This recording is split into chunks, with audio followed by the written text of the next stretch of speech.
Bonjour, je suis Antoine Brocard, thérapeute manuel et intuitif depuis bientôt 20 ans. Je vous partage ma compréhension du fonctionnement normal et pathologique du corps humain. Aujourd'hui, nous allons parler de la peau. Je parlerai des capteurs cutanés pour vous montrer leur nombre et importance dans les informations qui remontent au cerveau. Si vous avez des questions, n'hésitez pas à me les poser en commentaire. Premier concept de cette vidéo, c'est l'idée que nous possédons tous et toutes un corps sensible.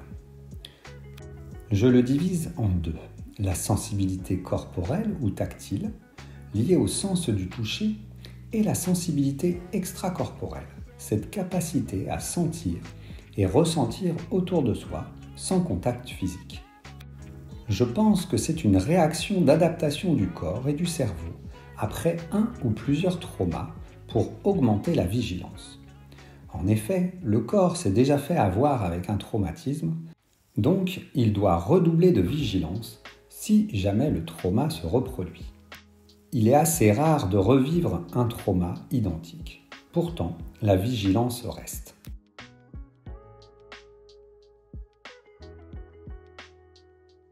Avec ce dessin d'une coupe transverse du tissu cutané, je vous montre les différents capteurs ou corpuscules ainsi que leur emplacement.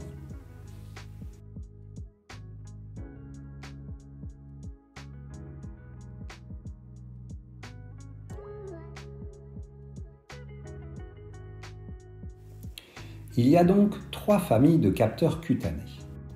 Les mécanorécepteurs, avec les corpuscules de Meissner, de Pacini, de Merkel et de Golgi.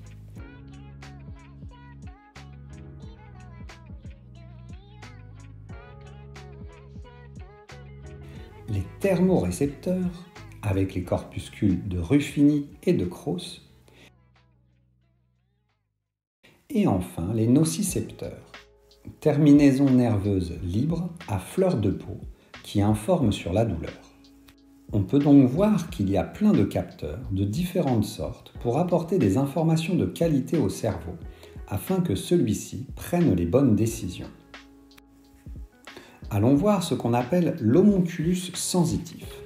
Cela correspond à un schéma représentant la répartition de la somesthésie ou sensibilité au niveau du cerveau.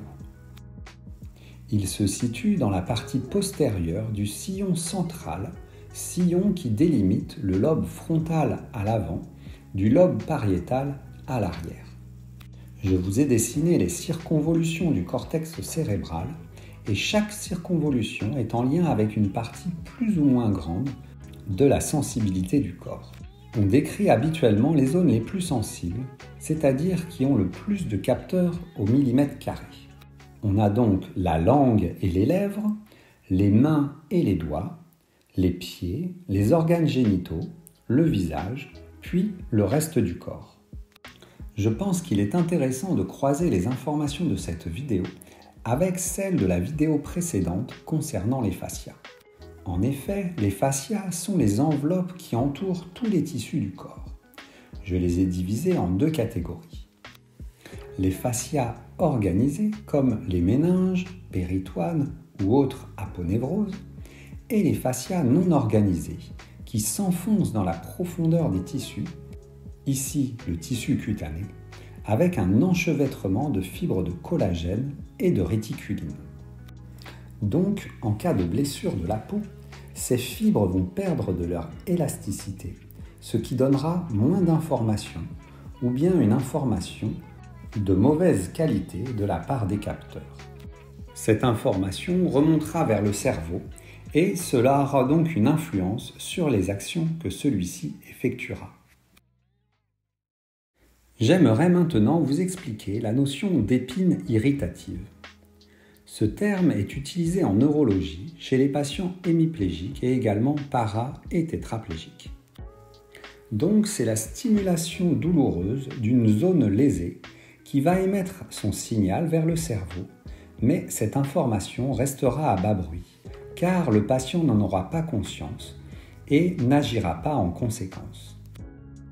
Cela entraînera par exemple une augmentation de la spasticité, des problèmes pour marcher, des risques d'escarre ou bien un mal perforant plantaire pour le patient diabétique.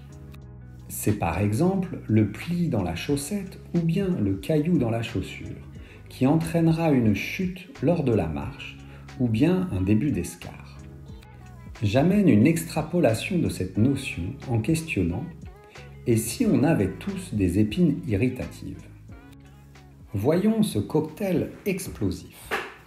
D'un côté, on additionne cicatrices, brûlures, morsures ou impact direct avec une zone du corps dont principalement les lèvres, la langue, les mains, les pieds et les organes génitaux. Cela nous donne un boom d'informations constantes, plus ou moins cohérentes, qui remontent au cerveau. Passons à la pratique. Suite à un choc direct sur le visage, je vais contenir, consoler, apaiser la zone en venant appuyer le plus délicatement possible autour ou sur la zone lésée. Ensuite, au fur et à mesure, j'appuierai de plus en plus fort pour détendre les mécanorécepteurs profonds. Et pour travailler les fibres de collagène, je rajoute des tout petits mouvements de 1 à 2 mm. Toute cette opération peut durer 20 à 30 minutes. En effet, consoler un corps, c'est se réconcilier avec lui. Ça prend le temps nécessaire. Ensuite, c'est pour le reste de la vie.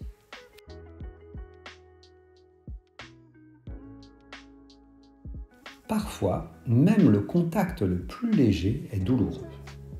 Donc, je place ma main à distance de la zone et l'écarte de 50 cm, voire 1 mètre. Puis, je rapproche ma main jusqu'à sentir comme un mur. Je reste à cette distance quelques minutes et je me rapproche petit à petit jusqu'au contact avec la peau. Faisons maintenant un résumé des épisodes précédents. Donc, à la suite d'un trauma, nous aurons l'excitation des capteurs corporels de la peau, des fascias, des muscles, des articulations, des artères et du cœur.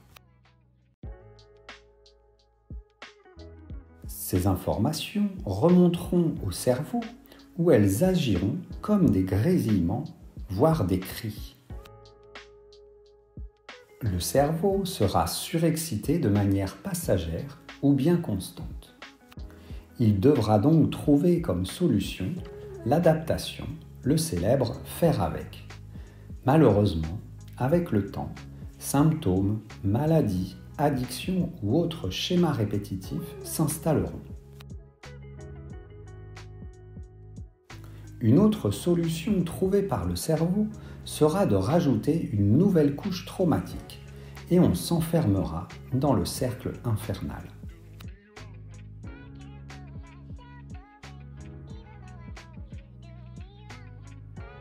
Où pouvons-nous agir ?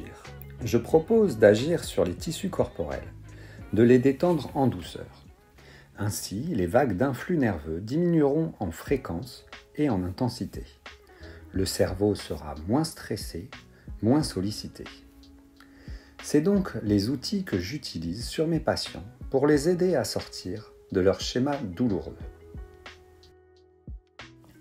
Je propose donc un travail en profondeur dans la globalité des tissus corporels.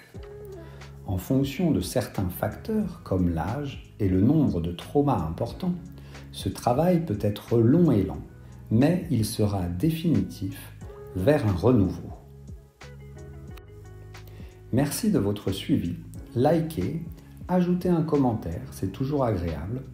Partagez, abonnez-vous sans oublier la cloche des notifications. À bientôt!